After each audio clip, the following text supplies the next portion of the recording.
This is KGW News at 11. We begin tonight in southeast Portland near Reed College, where a mother of two was shot and killed in a parking lot at the Wimbledon Square and Gardens apartments late last night. Witnesses say her kids were inside their unit when it happened. Thank you for joining us. I'm Nina Melhoff. Police say that suspect got away before they arrived, and neighbors are on edge. Daisy Caballero spoke to a few of them and brings us the story. You know, someone was living their life like an average day yesterday, and then, they lost their life by the end of the day. Another innocent life lost to Portland's gun violence. Portland police say a woman was shot to death in the parking lot of the Wimbledon Square and Gardens apartment in southeast Portland near Reed College around 11:30 Saturday night. Neighbors described her as a mother of two. It was like pop, pop, and then a pause, and then pop, pop, pop, pop, like three right after that. Valen Cole and Audrey Sable live in the apartments. They were home during the gunfire and went outside to find out what happened. We passed by a lady and we were like, what happened? And she was like, someone just got murdered. I held her until she died. Cole says about an hour into the investigation, police started breaking down the door to get to her two kids that were still inside. And I don't know if the kids saw the body. I'm really hoping they didn't. Yeah. But they were asking where their mom was. Yeah, and they escorted them out, and police were sitting with them and talking to them, and you could hear them saying that they wanted to go home, and they were asking where their mom was. Police say the shooter left before officers arrived. Now, other neighbors on the Nextdoor app said that while looking out their window, they did see a man running with his hands in his pockets moments after hearing the gunshots. Flower petals have been placed where the woman was shot and killed alongside a white car neighbors say was shot during the gunfire. I think we both just feel kind of uneasy in general in Portland. Portland has got so bad, and I know it's all over the news and stuff, but it's just like, it just keeps getting worse, and it keeps getting like closer and closer to home.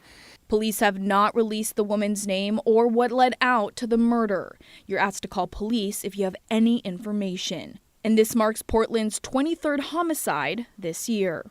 Reporting in southeast Portland, Daisy Caballero, KGW News. Well, police are also investigating a shooting and a robbery in northeast Portland. A call came in this evening on Northeast 102nd between Wygant and Prescott. No word yet on what happened or if anyone was hurt. We'll update you once we learn more. Now, in far eastern Oregon, the search continues for the suspect who shot and killed a Nyssa, Oregon police officer. Police got a call Saturday night about someone damaging property and threatening people near a home in Nyssa, which is right along the border with Idaho. A reserve officer with Nyssa Police, Joseph Johnson, went to investigate. The suspect drove off and there was a short car chase. Then the suspect pulled over and the district attorney says he got out of the car and started shooting. Officer Johnson was killed instantly inside his police car with no time to return fire. He lived in Ontario, family up there, worked at one of our biggest employers in the county at the prison, so many associates there and friends. Now, this is the suspect, 36-year-old Rene Castro. You can see he has some pretty identifiable markings on his face, including what appears to be a tattoo above his eyebrow. Authorities are searching eastern Oregon and Idaho. Now, tonight, in response to this, Oregon Governor Tina Kotek said in a statement, quote, "This is an absolute tragedy. I extend my sincere condolences to Officer Johnson's family, friends, and the public safety community who knew him well." The governor has ordered flags to fly at half-staff through sunset tomorrow. Officer Johnson was 43 years old. He is survived by his wife and two children.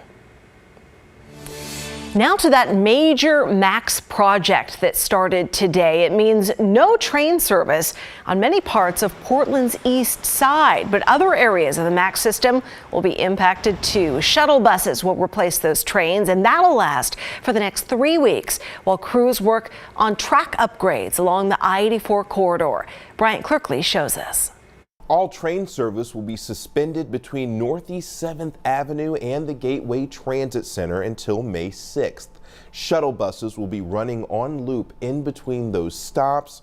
I spoke with several TriMet users today who were confused by these changes, but everyone was able to make it to their destination. Crews have already started the track upgrades and maintenance along the MAX rail line stretching the Interstate 84 corridor. Shuttle buses will be running in between the stations at Lloyd Center, Hollywood, Northeast 60th Avenue, and 82nd Avenue. Danny Orzalak rides the MAX every day and was a bit confused this morning. Which bus do I hop on, man? You know, I mean, I see a bunch of numbers. He says, just hop on a shuttle bus, you know. They'll shuttle you right to where you're supposed to go. Well, yeah, I see different numbers on everyone, you know. The yellow and orange lines will run on their normal schedules, and the West Side Blue line will run on its normal schedule from Hillsborough to Northeast 7th Avenue. But for the suspended lines, riders will need extra time.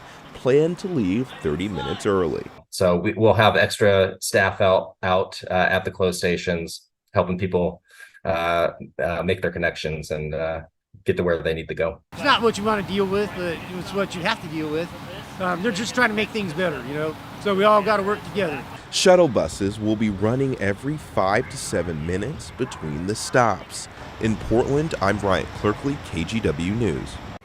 You can see those workers in the rain there. It is back to work and school and back to the rain today. Joe Ranieri is in the Weather Center for us with a little peek at our forecast. Hey there, Nina. We are going to be looking at a mainly dry start for your Monday morning, but we go from dry to showery heading into really the late morning, early part of the afternoon. And there's also a chance we'll be seeing some thunderstorms develop heading into tomorrow afternoon and into Tuesday and really the first 3 days of your work week. Currently, we're looking at temperatures in the low 40s throughout much of the metro area. Over in Scappoose, a temperature of 42. East side of the state, relatively mild for this time of year, upper 30s to the low 40s. Now, as we look at the satellite and radar, there's two systems out there. They're going to be kind of rushing through here, bringing in some of that unstable air with it and some cooler conditions as well. And we will be seeing those showers again move through by late morning, early part of the afternoon. Here we are, 6:30, 7 o'clock on your morning commute. We're dry. Then by 10 o'clock, we remain dry. Then really some models are showing between right around 10 o'clock in the morning to about noon,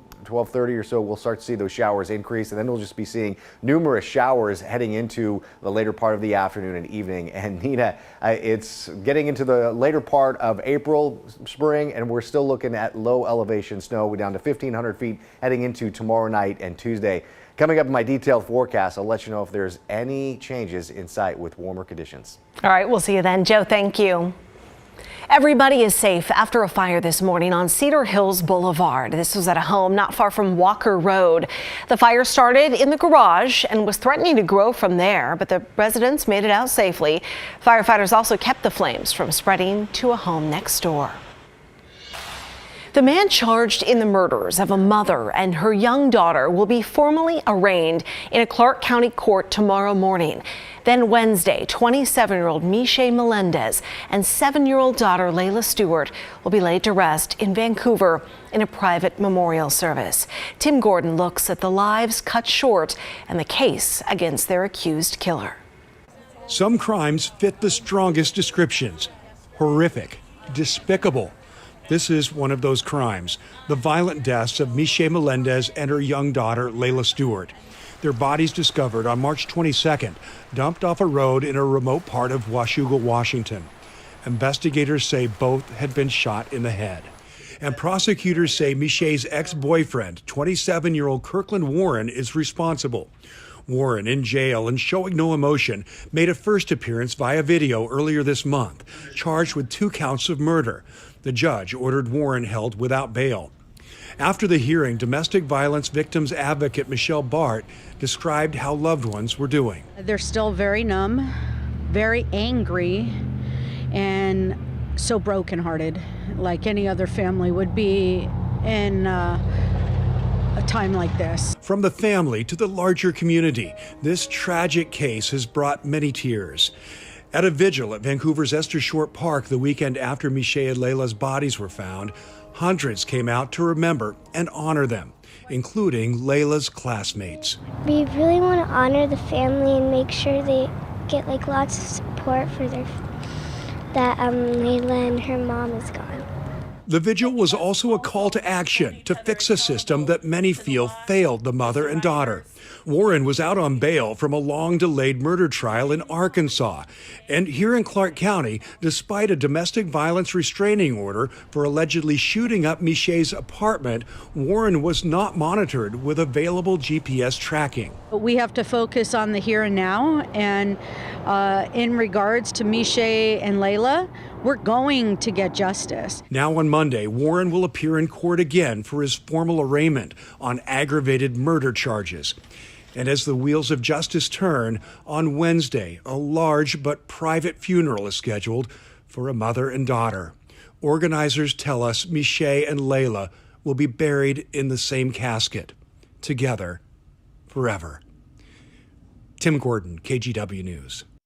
And while that funeral is private, KGW has been invited by the family to attend and record the service. So we will have coverage of that gathering for you on Wednesday. Well, hundreds of stranded passengers in Washington are now safely back on land after their ferry got stuck on Saturday. Authorities say the ferry named the Walla Walla was traveling from Bremerton to Seattle when it ran aground near Bainbridge Island.